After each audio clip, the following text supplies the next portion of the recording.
জলাশয়ের গভীরে এক বিশাল কুমিরকে দেখা যায়।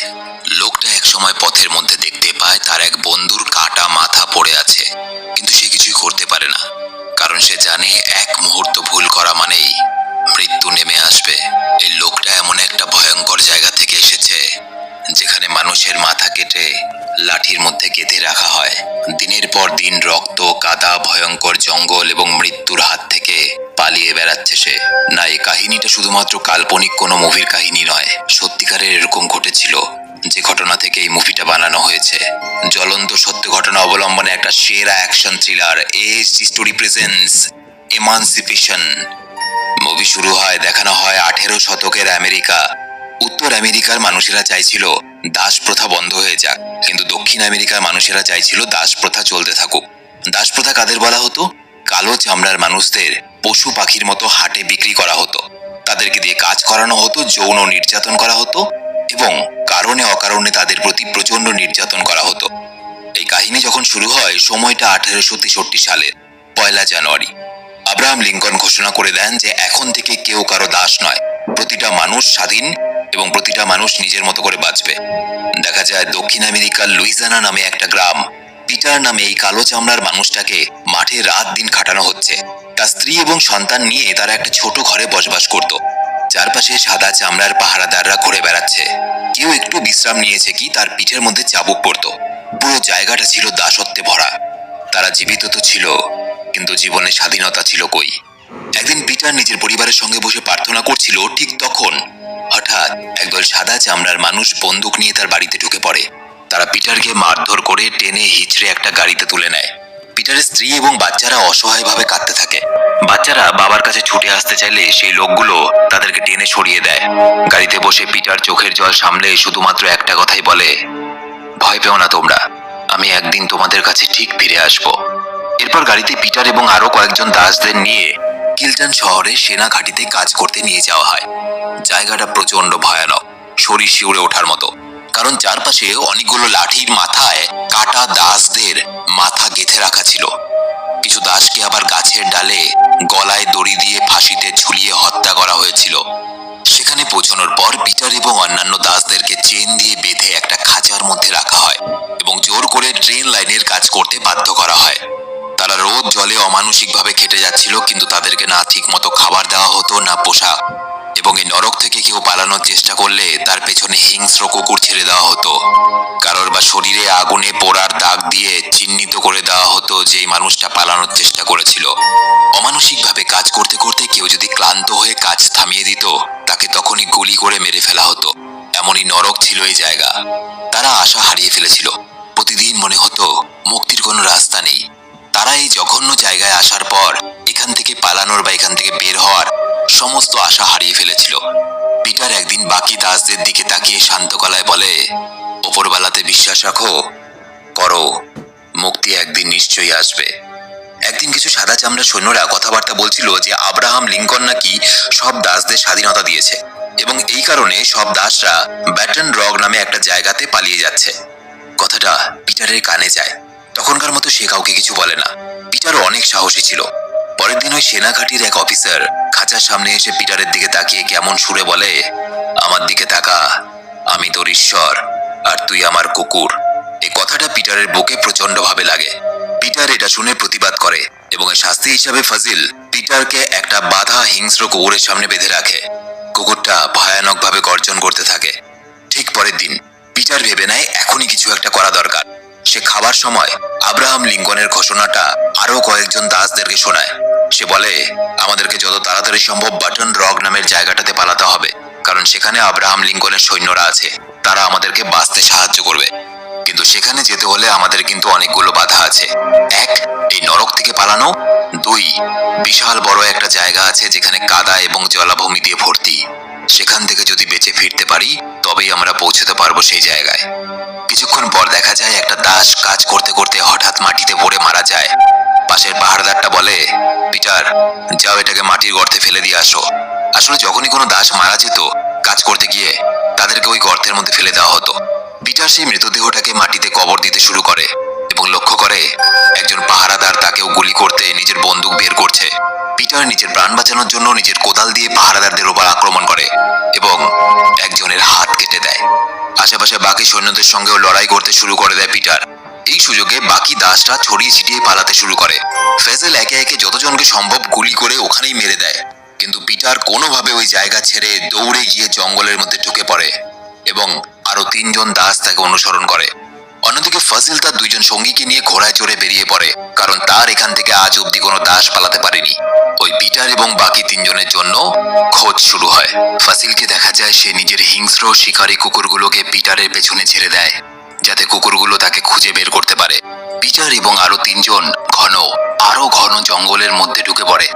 নিজেদের প্রাণ বাঁচাতে তারা দৌড়তে থাকে এবং মাঝখানে একটা পুকুর পার করতে গিয়ে সবাই জলে নেমে পড়ে। ওদের মধ্যে একজন জলে নামার আগে কুমির দেখে ভয় পেয়ে যায় এবং দুর্ভাগ্যবশত হিংস্র কুকুরগুলো এসে সোজা তার ওপর আক্রমণ করে। ফাজিল সেখানে এসে তাকে জিজ্ঞেস করে, সত্যি করে বল, পিটার কোন দিকে পালাচ্ছে? সে ঠিকমতো জবাব দিতে পারে না। ফাজিল লেগে যায় এবং পেছন থেকেই গুলি করে হত্যা করে তাকে। তখনই দেখা যায় পুকুরের কুমিরগুলো ছুটে এসে তারা খাবার পেয়েছে। সে নির্দোষ মানুষটার মৃতদেহ তারা খেয়ে ফেলে। অন্যদিকে পিটারের কাছে কিন্তু বেশি সময় ছিল না। তারা দেখে যে 3 জন একসাথে পালাতে থাকলে তারা মারা যাবে। এই কারণে 3 জনেই জঙ্গলের অন্যান্য দিশায় পালাতে শুরু করে, এক একজন এক এক দিশায়। তাদের লক্ষ্য ছিল যেভাবেই হোক আব্রাহাম লিঙ্কনের সৈন্যদেরকে খোঁজা, কারণ একমাত্র আব্রাহাম লিঙ্কনের সৈন্যরাই তাদেরকে সাহায্য করতে পারবে, প্রাণ বাঁচাতে পারবে। পিটার জঙ্গলের মধ্য দিয়ে একটা জলাভূমির মাঝে দৌড়তে দৌড়তে এক সাদা চামড়ার মানুষের বাড়ির কাছে এসে পৌঁছায়। দুর্ভাগ্যবশত সেই বাড়ির একটা ছোট মেয়ে তাকে দেখে ফেলে এবং চিৎকার করে ওঠে, রানার রানার রানার বলে, অর্থাৎ কেউ পালাচ্ছে। এটা শুনে ফাজিল বুঝে যায় যে পিটার কোন দিকে গেছে। এদিকে পিটারের পা খুব বাজেভাবে কেটে গেছিল। সে সেখানে কোনো একটা ভাবে কাপড় বেঁধে সামনের পুকুরের জলের মধ্যে গিয়ে জলের মধ্যে ডুব দিয়ে লুকিয়ে পড়ে। শিকারী কুকুরগুলো ঠিক সেই সময় পুকুরের সামনে খোঁজাখুঁজি করছে, কিন্তু ফাজিল দেখে এক ভয়ঙ্কর দৃশ্য, সেই পুকুরের মধ্যে কুমির ঘুরে বেড়াচ্ছে। সে নিশ্চিতভাবে ধরে নেয় যে পিটার এখানে নেই, থাকলেও এতক্ষণে কুমিরের পেটে চলে গেছে। সব সৈন্যরা যখন অন্যদিকে খুঁজতে চলে যায়, তখন দেখা যায় পিটার সাহস করে বেরিয়ে আসতে চায়, কিন্তু তার আগেই একটা কুমির তার পা ধরে ফেলে। পিটার জলের মধ্যে ডুবে ধারালো অস্ত্র দিয়ে কুমিরকে মারতে থাকে যতক্ষণ পর্যন্ত নিজের প্রাণ বাঁচাতে না পারে। একসময় পুকুর থেকে বেরিয়ে দূরে পালিয়ে যায়। এরপর সে একটা গাছের ডালের সাহায্যে নিজের আহত জায়গাগুলো কাঠির সাহায্যে আঘাত করে ঠিক করার চেষ্টা করে। হিংস্র কুকুরগুলো পিটারের রক্তের গন্ধ শুকতে শুকতে আবার সেই পুকুরে ফিরে আসে, যেখানে ওই কুমিরটা মৃত পড়েছিল, যাকে পিটার মেরেছিল। ফাজিল এসব দেখে বুঝে যায় যে নিশ্চয়ই এখানে পিটার লুকিয়েছিল, নয়তো কুমিরটাকে ওইভাবে কে মারবে, এবং তার সঙ্গীরা অবাক হয়ে যায়। তারা ভাবতেও পারে না যে একটা কালো চামড়ার দাস তার এত বুদ্ধি আর এত শক্তি থাকতে পারে যে জলের মধ্যে এতক্ষণ ডুবে ছিল সে, এবং একটা কুমিরকে মেরে সেখান থেকে পালিয়েও গেছে। পরের দিন পিটার খুব ভালো করে বুঝতে পারছিল যে ওই হিংস্র কুকুরগুলো খুব ভালোভাবেই ট্রেনিং প্রাপ্ত, সুতরাং পিটারের গায়ের গন্ধ বা রক্তের গন্ধে পিটারকে তারা খুঁজে বের করবে। এবং এই জন্য পিটার বুদ্ধি লাগিয়ে নিজের গায়ে কাদা মেখে নেয়, যাতে কুকুরেরা তার গায়ের গন্ধ না পায়। পিটার জঙ্গলের মাঝে চলতে চলতে গাছের ওপরে একটা কুটির দেখতে পায়। সেখানে একটু মন ভরে জল খায় এবং এরপর একটা চাকু আগুনের উপরে গরম করে সোজা নিজের ক্ষত জায়গায় লাগিয়ে দেয়, যাতে সেই ক্ষত জায়গাটা থেকে শরীরের অন্যান্য জায়গায় জীবাণু না ছড়িয়ে পড়ে, নয়তো তার শরীরের অঙ্গ পচে যেতে পারে। সে সময় নষ্ট না করে একটা গাছের ওপরে চাপে এবং ওখানে একটা মৌচাক দেখতে পেয়ে সেই মৌচাক থেকে আঘাতে লাগানোর জন্য অল্প কিছু মধু জোগাড় করে। ফাজিল কোথাও তাকে খুঁজে পায় না। কুকুরের মতো খুঁজতে থাকে সে। তার কুকুরগুলো দেখতে পায় দূরে কোথাও একটা ধোঁয়া দেখা যাচ্ছে, ঘেউ ঘেউ করতে শুরু করে। ফাজিল ছুটে সেই কুটিরে যায়, কিন্তু ততক্ষণে পিটার সেখান থেকে গায়েব। পিটার একটা নৌকা নিয়ে অন্য পারে পালিয়ে গেছে। ফাজিল নিজের হিংস্র কুকুরদের সাহায্যে তাকে ধরার চেষ্টা করে। সেই জঙ্গলের মাঝে পিটারের সঙ্গে এক দাসের দেখা হয়, যে পিটারকে দেখে ভয় পেয়ে যায়, কারণ দূর থেকে হিংস্র কুকুরের আওয়াজও আসছিল। দাসটা এসব দেখে ভয় পেয়ে যায় এবং বলে, তুমি ফাজিলকে এখানে নিয়ে এসেছো তাই না? পিটার তাকে শান্ত করে বলে, তুমি ভুল ভাবছো, আমি নিজেও পালাতে চাইছি, এবং এই জন্যই আমি আমার শরীরে কাদা লাগিয়ে নিয়েছি, যাতে কুকুরেরা আমাকে খুঁজে না পায়। এবং পিটারকে দেখা যায় সে সেই দাসটাকেও বলে যে তোমার শরীরেও কাদা লাগিয়ে নাও, যাতে কুকুরেরা তোমার গন্ধ না পায়। কিন্তু লোকটা পিটারের কথা শোনে না এবং গাছের ওপর উঠে লুকিয়ে পড়ে। তখনই ফাজিলের সঙ্গে সেই কুকুর গাছের নিচে ঘেউ ঘেউ করতে শুরু করে। দুর্ভাগ্যবশত ফাজিল এবং তার সঙ্গীরা ওই লোকটাকে দেখে ফেলে, তাকে নিচে নামতে বলে। লোকটা বলে, কিন্তু আমি তো স্বাধীন, আব্রাহাম লিঙ্কন ঘোষণা করে দিয়েছে এখন থেকে কেউ কারো কৃতদাস নয়। আমি তোমাদের কথা শুনবো না, তোমাদের কথা শুনতে বাধ্যও নই আমি। ফাজিল প্রচন্ড রেগে যায় এবং লোকটাকে গাছের মধ্যে গুলি করে মেরে ফেলে এবং তারপর তাকে নির্মম ভাবে চাকু দিয়ে তার গলাটা শরীর থেকে আলাদা করে দেয়। সে এক ভয়ানক দৃশ্য। পিটার কিছুটা দূরে গাছের আড়াল থেকে অসহায় হয়ে সবকিছু দেখছিল। কিছু করার তো ছিল না।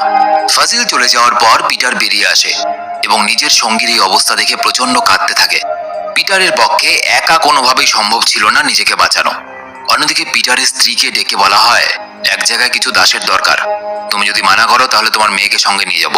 এবার বলো, তুমি কি আমাদের সাথে যাবে? এই কথা শুনে পিটারের স্ত্রী খুব চিন্তায় পড়ে যায়, কিন্তু সে নিজের মেয়ের কথা ভেবে যাওয়ার জন্য রাজি হয়ে যায়। কারণ সে ভালো করেই বুঝতে পারছিল তার মেয়েকে যদি ওরা তুলে নিয়ে যায়, এই মেয়েটার সঙ্গে তারা ধর্ষণ করবে, প্রতিদিন যৌন অত্যাচার করবে। তাই সে নিজেই যাওয়ার জন্য রাজি হয়। পরের দিন পিটারের স্ত্রী নিজের মেয়েকে তুলোর কারখানায় নিয়ে যায় এবং বলে, একদম ভয় পেও না, তুমি তুলোর যন্ত্রটা চালাও। পিটারের স্ত্রীকে দেখা যায় হঠাৎ করে জ্বলন্ত যন্ত্রের মধ্যে নিজের একটা পুরো হাত ঢুকিয়ে দেয় এবং বিরাট কষ্টে চিৎকার করতে থাকে। সে আসলে চায়নি নিজের মেয়েকে ছেড়ে অন্য কোনো জায়গায় কাজ করতে যাওয়ার, তাই সে ইচ্ছে করেই নিজের শরীরে এমন ভয়ানকভাবে আঘাত করে যাতে তার শরীর এতটাই ক্ষতিগ্রস্ত হয়ে যায় যে তাকে যাতে আর অন্য কোনো জায়গায় নিয়ে যাওয়া না হয়, কারণ সে আর কাজ করার মতো অবস্থায় ছিল না। রাত হয়ে যায়। পিটার দেখে অনেকগুলো ঘোড়া দৌড়ে পালাচ্ছে এবং দূরে ভয়ঙ্কর ভাবে আগুন লেগে গেছে। পিটার গিয়ে দেখে সেই সাদা চামড়ার লোকেদের বাড়িতে আগুনটা লেগেছে, যেখানে ওই বাচ্চা মেয়েটা পিটারকে দেখে রানার রানার বলে চিৎকার করেছিল। আশেপাশে সবাই মারা গেছে। পিটার বাড়িতে ঢুকে পড়ে এবং টেবিলে থাকা খাবারগুলো নিজেই খেতে শুরু করে। একটা মানুষ কতটা মানসিকভাবে নিজের জীবনে ক্ষতিগ্রস্ত হয়েছে যে একটা বাড়িতে আগুন লেগেছে, কিছু মৃতদেহ পড়ে আছে, সেখানে সেই মানুষটা খাবার খেতে শুরু করেছে। হঠাৎ সে দেখে সেখানে একটা কালো চামড়ার বাচ্চা মেয়ে অর্ধমৃত অবস্থায় পড়ে আছে। হয়তো সেই বাড়ির চাকর ছিল। পিটার তাকে বাড়ির বাইরে এনে সুস্থ করার চেষ্টা করে, কিন্তু হঠাৎ পেছন থেকে ফাজিলের এক সাথী তাকে ধরে ফেলে এবং ঠান্ডা গলায় বলে, ওটাকে ছেড়ে দাও, ওটা এমনি মারা গেছে। বাচ্চা মেয়েটা পিটারকে শুধু একটা যিশুর ক্রস দিয়ে সেখানেই মারা যায়। পিটার খুবই কষ্ট পায়, কিন্তু সে প্রচন্ড রেগে যায় এবং সেই ক্রসটা দিয়েই ফাজিলের ওই লোকটার ওপরে হামলা করে এবং তার থেকে বন্দুক নিয়ে আরেকটা সঙ্গীকেও মেরে ফেলে। এরপর পিটার তাড়াতাড়ি জঙ্গলের মধ্যে পালিয়ে যায় এবং ফাজিলের কুকুরগুলোকে গুলি করে মেরে দেয়। সে দৌড়তে দৌড়তে পরের দিন সকালবেলায় একটা নদীর পাড়ে এসে পৌঁছায়, যেখানে অনেকগুলো মৃতদেহ পড়েছিল। দূরে গুলির আওয়াজ শোনা যাচ্ছিল। পিটার বুঝে যায় এই গুলির আওয়াজ আব্রাহাম লিঙ্কনের সেনাবাহিনীর থেকেই আসছে। এতদিন ধরে এত কষ্ট করে জঙ্গল, কাদা, জল, জলাভূমি পার করে শেষ পর্যন্ত পিটার স্বাধীনতার একদম দোরগোড়ায় দাঁড়িয়ে। কিন্তু দুর্ভাগ্যবশত ফাজিল ঘোড়ায় করে ছুটে আসে এবং পিটারকে ধরে ফেলে। তার মাথায় বন্দুক ধরে বলে, এক কাজ কর, আমার কাছে প্রাণের ভিক্ষা কর, কারণ আমিই তো তোর ঈশ্বর, ভুলে গেলি সবকিছু। পিটার তার কথার কোনো উত্তর দেয় না এবং ফাজিল গুলি মারার আগেই উল্টো তাকেই কেউ যেন পেছন থেকে গুলি মেরে দেয়। ফাজিল সোজা পিটারের কোলে পড়ে যায় আর পিটার তখন তার দিকে তাকিয়ে বলে, না, তুই আমার ঈশ্বর না। এবার প্রশ্ন হলো, ফাজিলকে কে মারলো? ফাজিলকে আব্রাহাম লিঙ্কনের কিছু কালো সৈন্য এসে গুলি করে মেরেছিল। তারা এসে পিটারকে বাঁচায় এবং সেনা শিবিরে নিয়ে যায়, চিকিৎসা করে কিছুটা সুস্থ করে। আশেপাশে এরকম অনেক কালো চামড়ার দাস ছিল যারা অনেক দিন ধরে কিছু খায়নি, শুধু সারা দিন রাত সাদা চামড়া মানুষদের জন্য খেটেছে। তাদের এতটাই কষ্ট যে তারা মানুষ হয়েও মানুষের মতো জীবনযাপন করছিল না। পিটার সুস্থ হওয়ার পর তাকে এক সাদা চামড়ার অফিসারের কাছে নিয়ে যাওয়া হয়। সেখানে সব দাসরা নিজেদের নাম, বয়স এবং কার অধীনে কাজ করতো তারা সেগুলো জানাচ্ছিল। পিটার এটা দেখে বিরক্ত হয়। সে বলে, আমরা কি এখনো স্বাধীন নই? আমি নিজের পরিবারের কাছে যেতে চাই, কেন আমাকে এখানে আটকে রাখা হয়েছে? অফিসার বলে, যুদ্ধ এখনো শেষ হয়নি, তুমি ইউনিয়নের সেনাবাহিনীতে যোগ দাও এবং নিজের স্বাধীনতার জন্য যুদ্ধ করো। পিটার না চাইতেও মেনে যায় এবং তারপর তাকে আরো দুজন সাদা চামড়ার ব্যক্তি তার ছবি তুলতে নিয়ে যায় এবং বলে, আমরা তোমাদের ছবি তুলে পুরো দুনিয়াকে দেখাতে চাই যে তোমাদের উপর কতটা অত্যাচার হয়েছে। পিটার জামা খুলে পেছন ঘুরে বসে। পিঠের ভয়ঙ্কর অবস্থা দেখে সবার গা শিউরে ওঠে, কারণ তার পিঠ জুড়ে ছিল শুধুই চাবুকের দাগ। বছরের পর বছর ধরে তাকে শুধু চাবুক সহ্য করতে হয়েছে। পরের দিন পিটার যুদ্ধে যোগ দেয় এবং সবাই যখন যুদ্ধক্ষেত্রে এগোয় তখন শত্রুপক্ষ তাদের উপর বোমা ফেলতে শুরু করে। কেউ হার মানে না, সবাই সাহস করে লড়াই